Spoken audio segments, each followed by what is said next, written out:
Good morning. Hope everybody's having a wonderful day. We're going to continue our series of Pac-Man Pick One and Outsiders. I was going to stream last night.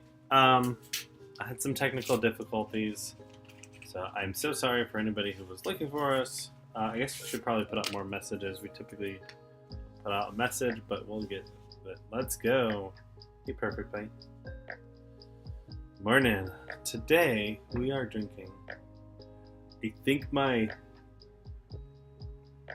description says Guatamala. It is not Guatemala. This is an Ethiopian. But the flavors are very similar. So the Guatemala is a fruitier one. This is a fruitier one as well. It's blueberry instead of strawberry. I need to update my description. It's really good though. But my favorite Guatemala is supposed to be coming back in next week. I'm super excited for it. It's just got a lot of naturally good flavors. You can see my Cthulhu cup. Alright, so let's get into this. We have, so we do a pack one, pick one. So what we're going to do is we're going to look at this pack, and we're going to act like this is a draft. Typically in a draft, for anybody who doesn't know, is you look through your cards, you pick one, and then you pass it off. Where do I get my coffee? I get my coffee from a local coffee shop where they roast it there themselves. It's a coffee shop called Nova. Their website's actually in the description. Okay, there are some interesting things in this.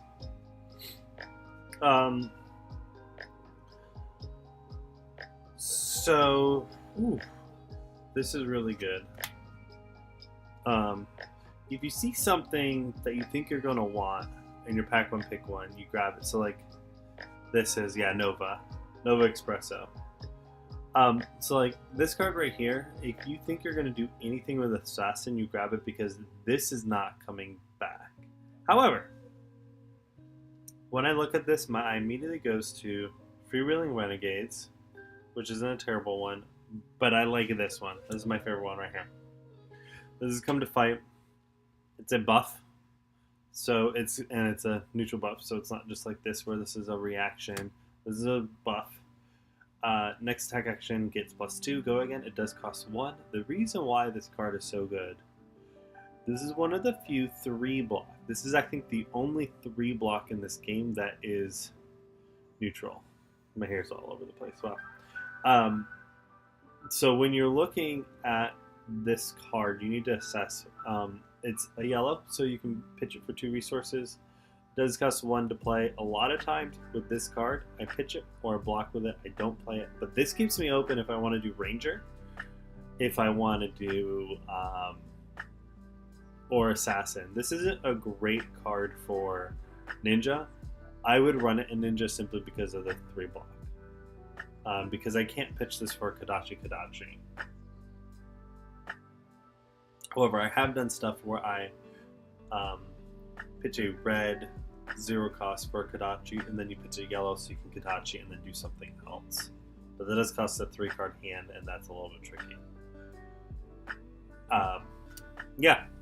This was a pretty straightforward pick. Come to Fight is usually a pack one, pick one for me because it's not coming back. It's a buff. It leaves me completely open. It's a 3-block. 3-block is huge here, and that's why it costs 1, because this is one of the few cards in the game that is not a class card, and it has 3-block. Most generics are 2-block.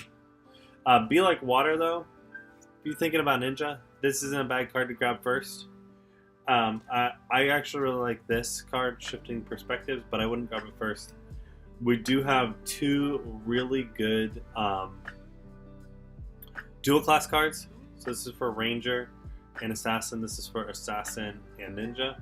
Plunge is really good, but Plunge is more of a Ninja card than a Assassin card. Because with the Assassin, you'd have to do 3, whereas Plunge you can do 3, but you can go Plunge, Kadachi. So both really good. Yellow Plunge I think is a little bit better. You can use Benji. You can pitch it for resources. Blood Rot Trap is always good, so this is always a good pickup. So all of these if I'm looking at this, like, these aren't wheeling back. These are probably getting picked up. Freewheeling Renegades, this might wheel back. I don't suggest pack and pick winning this unless you have to. But all of these 5 right here are actually really good. It just depends on what direction. This card keeps me the most open. This puts me into Assassin-ish. You can pivot. This puts me into Ninja. If you wanted to just more or less force Assassin, because there's going to be Assassins. Assassins, you can get about 5 at a table of 8. 4 or 5.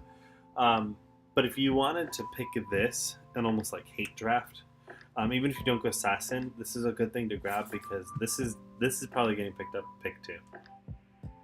If I picked up this pack 1, and then I got handed this pack here, I'm picking one of these. 100% of the time, I'm picking one of those. I'm probably picking the Spike. That's Frailty, because that's a reaction. They are trickier to pull off, but they're good.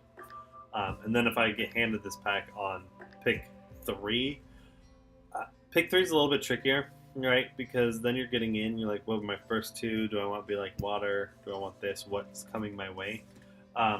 Pick 3 is when you're starting to kind of see what's happening. By pick 4 or by pick 5 or 6, you should be seeing a rhythm in what you're getting handed. 5 or 6 is probably when you can start picking up like what you should be picking, right? Because you're starting to read signals. So like one of the drafts I played, I immediately started reading the fact that Ninja was available, and I ended up going Ninja. I got all the great Ninja cards. There was 2 Ninjas at the table. I went 3-0. There was only one Ranger in that pod, and they were really good. And he was 2-0, and I was 2-0, and we played against each other. And yeah, it was crazy. But, anyways, everybody have a wonderful day. Thank you for joining me, John. Enjoy some coffee this morning with Cthulhu. I will see you guys tomorrow. In the meantime, be good to yourself and be good to each other.